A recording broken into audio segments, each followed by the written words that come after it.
Yo, Ebusiafo, Yamamakwa about the Fabulous also. Yeah, did the weekly digest, no, Bremo, and the professor woman chair I say, and then the Blue Diamond Hotel, our Taifa, Blue Diamond Hotel, Ubaka, Hotel, Papa the theatre. Now about Taifa, no be for Blue Diamond Hotel. And then you perceive share. I'm saying, and same Oyerepa FM, money, yeah, our dependable CEO. Nana Yaw Amponsah, some discussions be. Omo bisa and say me brave. Some P social media, kotoko fans and send me on tiasie.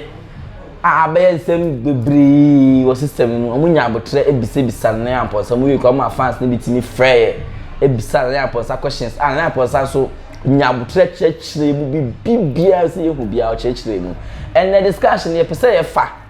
Na nsɛm kan no ye hwɛ ebie mu kakaka na professor wo menchen die moma ye mbisa no nsɛm e kɔɔ no professor Akwaba yeah nea they say the last day for 2020 it has been a long year. Them say I believe say Nana Yaw interview no ne Oyerepa ye them say we follow pa yeah na e pese ye hwɛ nsɛm kan no or clear air no. First of all ye hwɛ one thing or kan na we mun tia say nye no kwese or say Fabio Gamma is fit and he's ready to play. If coach no person use na the guy is available and he's ready to play. And as a man of bit me akafa ho amai. Yo me dey that say me can me ma official pabio. Africa committee viewers wish them Merry Christmas and a prosperous New Year. Sure. Me ni kan enchia opem so Nana Otumfo Nana e ma official pa. Any kotoko board any management ni na e ma official pa.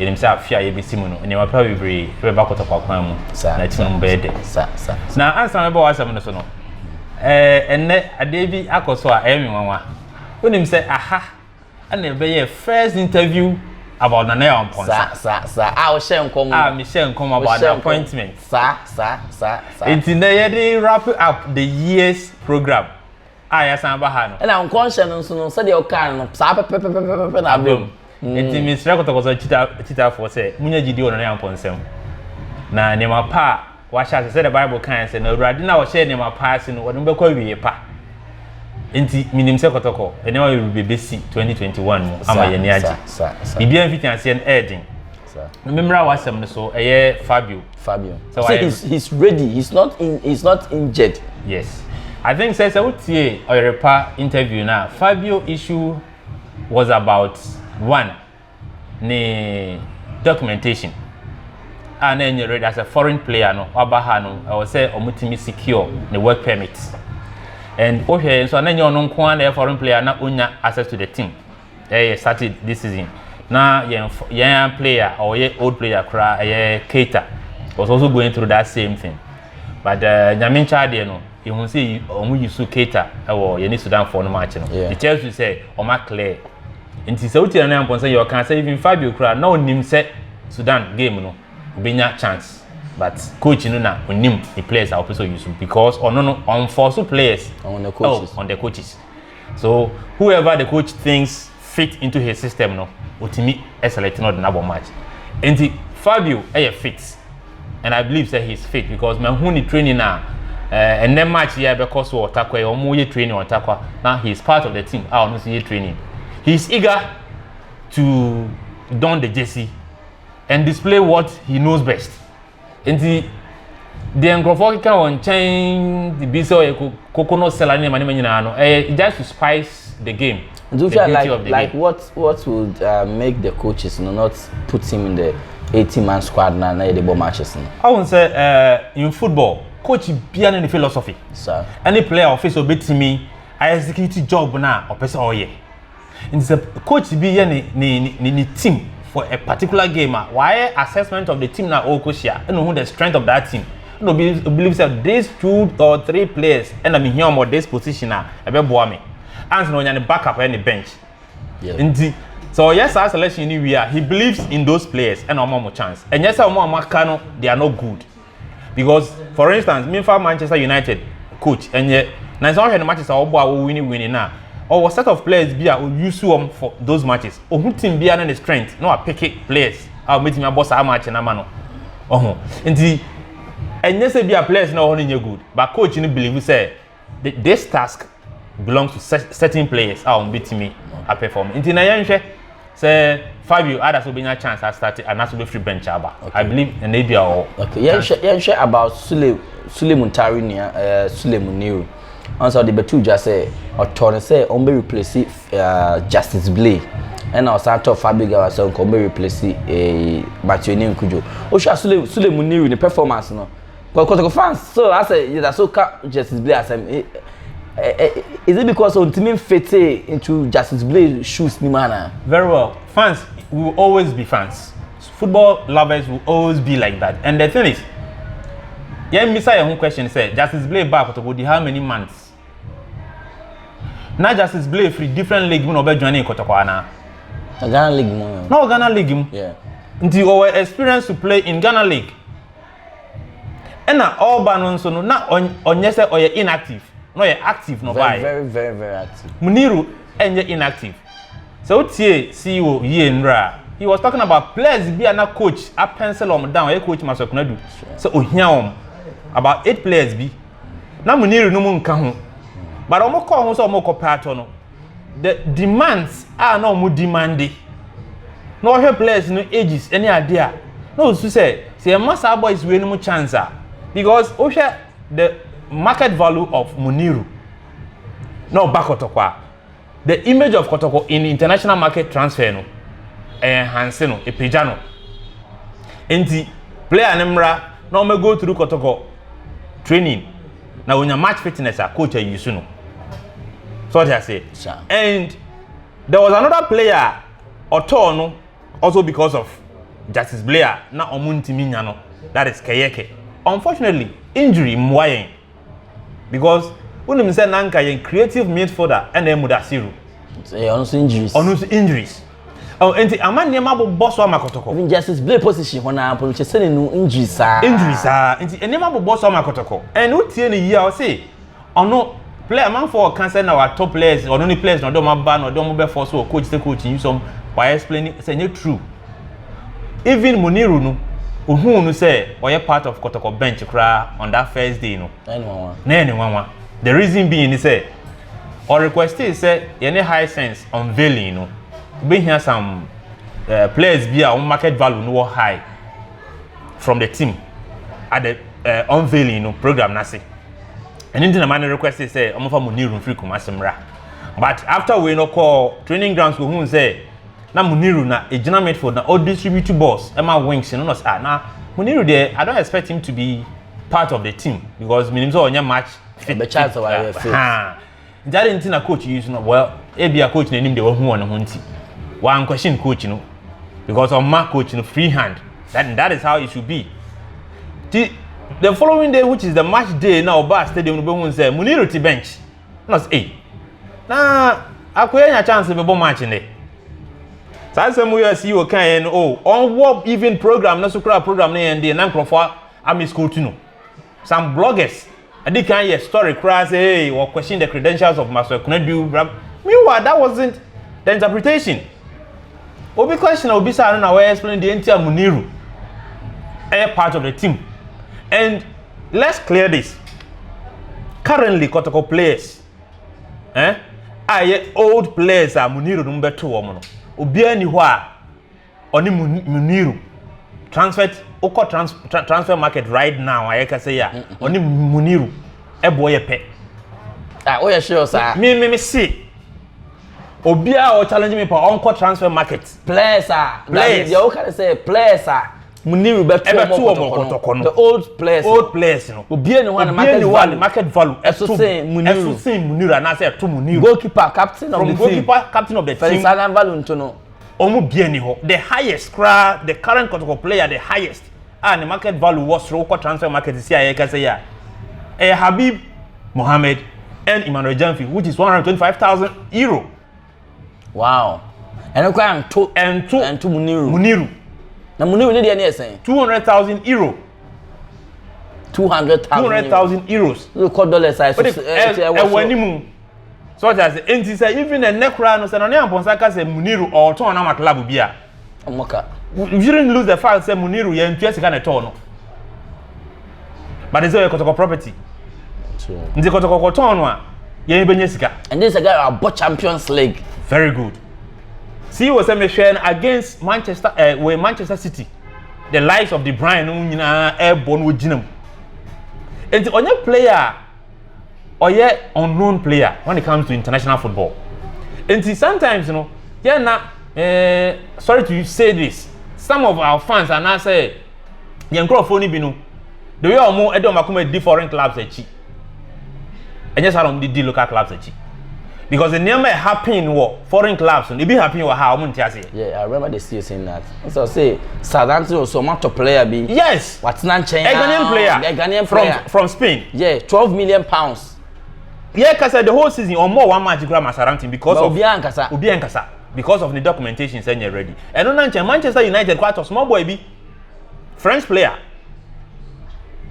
Because of documents that own for Metna UK near Jumentino or loan until my UK said they have time to sit on radio or TV lambast a CEO of a club.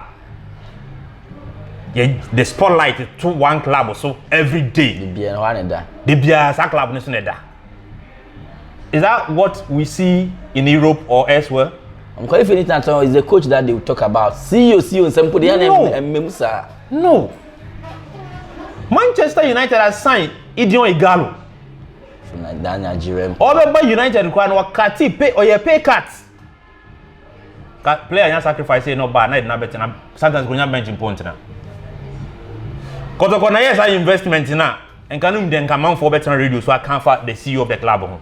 And I'm a koto player and I'm mutual and I'm we don't understand football.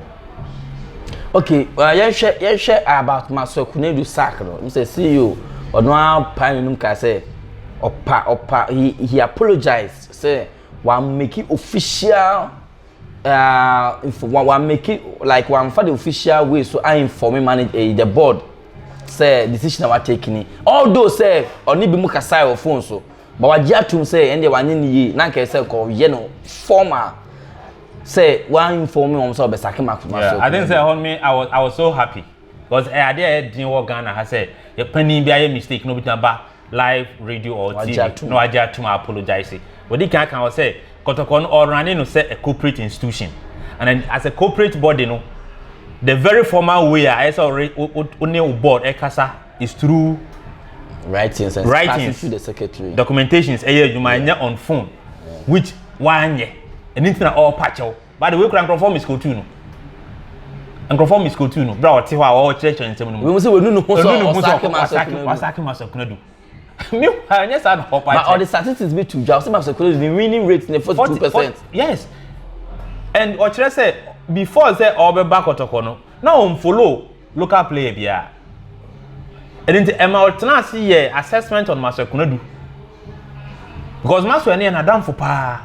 And what can I say? To be a leader, no, very difficult because when they were down for power, and they men sacrificing, no, very difficult decision now what taking, but it all comes out to help what Kotoko, yeah, the interest of Kotoko, and the supreme into taking such decision.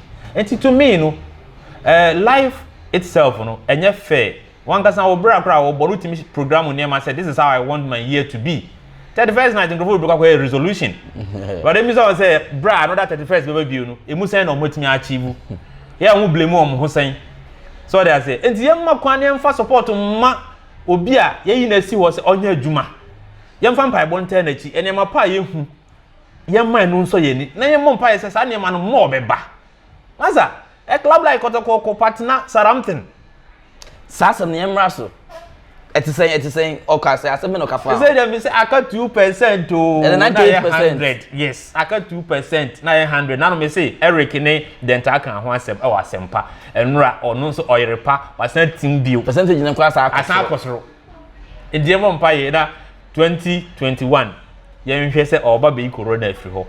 The intimate massive unveiling on that thing. I told you, say, Mammy, Misa, one can personal opinion. I'm a pet. Max, do you want him back? No, I don't want Max back. Coach Max is my everything.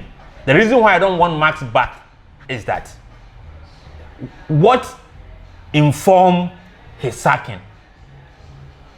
Purely on performance basis. Yes, and he then says Samba back.